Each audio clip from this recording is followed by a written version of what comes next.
So having gotten these values, then you can now use this to describe your rock. So we got a rock of 52.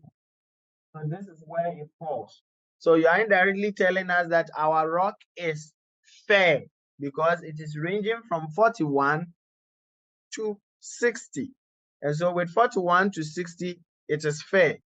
And with that, it is a rock type of 3, class of 3. So rock of class 3. Then with rocks of class 3, what can we do with it? It means if we create a space underground, we can have the space, the roof, to be as wide as up to 5 meters. Beyond 5 meters, we are looking for doom. And then that particular space we have created can stay for a maximum of 1 week before caving. That is what this is about. Then a rock of that nature, we should expect a cohesion of 200 to 300 kilopascal. You know cohesion, the binding force that exists within the rock mass. And so if you were to determine the shear strength of the rock, that is what you should expect.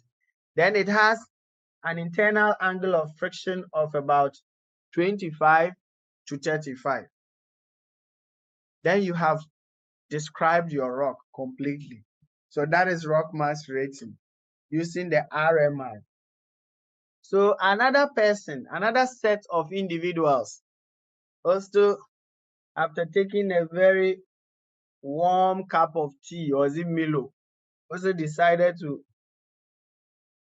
perhaps, do I say, disturb our peace with another classification criteria. So he also decided to go back to look at what the other man did, and he came up with another. So we have the other one, I think, being 89. This one came 89. Then we have this one 67. And this 76. So in a way, this one even came before the first one we looked at. And so they also decided to use this approach when they were working on some tunnels. And so the data was collected mainly from tunnel activities. And so they are saying that if you want to determine the strength properties of the rock, then the rock mass rating, they are using the RQD, they are using the joint, the number of discontinuities that one can count on the surface of the rock mass, and then the roughness of the most unfavorable discontinuity. So it's just like when you just get there and you are doing your line taping or your window taping, pick the worst one of the most unfavorable discontinuity that is happening there. Use that for this calculation, the worst scenario possible. Then it says the degree of orientation or failing along the weakest discontinuity. So again, you go to the weakest zone, the values you get there, use that. So this man does not want you to use the favorable condition and just more or less tickle yourself and be happy as a geotechnical officer. He wants you to use the worst case scenarios for the determination of these strength properties. Then at the end of the day, if you go and you encounter a good situation or scenario, you can be happy. Then we have the water inflow, and finally the stress condition. So now with his formula, he proposed a very beautiful formula, which is this one, unlike the other one that was not kind of in a formula. This one is in a formula. And so he says the RQD divided by the joint set number. Then he has the joint orientation and the joint roughness, or the joint alteration, okay, how the joints are altered When you find that, then you have that as another parameter, and finally you have this. And all of these components he has used in his formula have got roles. Each of them has a role they are playing. So the RQD over the JN is representing the block size. You remember in the other one, he was looking at persistence. If I have one joint here, how long will I travel before I see another joint set? So in that persistence, he has decided to use the block. So if I have one joint and another joint, okay, so I only need to count the number of joints that I have seen. When I count them, I have to know the RQD value I got and divide, and that will give me the block sizes. In a way, one joint to another joint, that is a block, which is more or less the spacing of discontinuity. So he used this approach to determine that.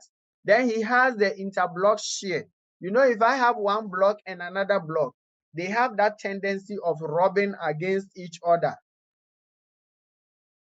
And so the shear strength that exists between these blocks is what this man is also proposing to measure by looking at the joint roughness. So if it is rough, very rough, what do you think will happen in terms of the strength, the shear strength we discussed? If the surface is rough, it means that there will be that difficulty in sliding. So if that is the case, then you have that. Then we have the active stress. The active stress, which is this. So this one is also talking about the stresses that exist. Okay. For example, if there is water, it will pose some kind of force and reduce the strength properties of the rock. Okay. And then this particular one, which is the surface, okay, this particular one, the SRF, which is the stress reduction factor. So already it is a factor that is to help us see the stresses that exist in the excavation that we have created.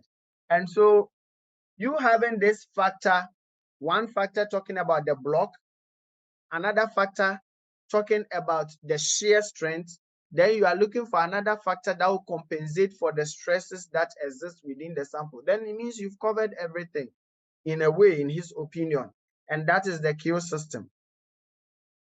Then this other one is a small one, which is Palmstrom's approach of calculating RQD. If you are in a mine that cannot go for a core sample at a particular point in time, you don't have what it takes to drill a core to check the RQD of a sample. But then you can look at the wall and calculate what we term as the sum of the joints, the number of joints, and then use this factor, JV, multiply by 3.3 and subtract from a constant number of 115. And the value you get is what will give you what we term as the RQD. So this is an estimate, a formula to estimate RQD if you are not having a core sample to estimate your RQD.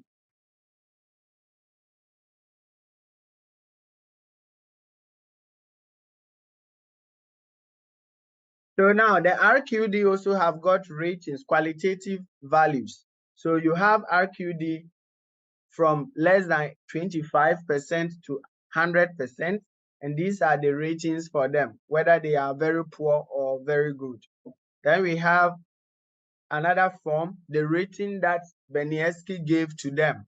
The highest is 20 and the least is 3. So God willing, tomorrow we shall have a look at how water seep through rock samples and how they affect and how to calculate them. So we are done with today's class, and God willing, tomorrow we'll look at groundwater seepage and dewatering analysis. Thank you for coming. If there are any questions, you can bring them up.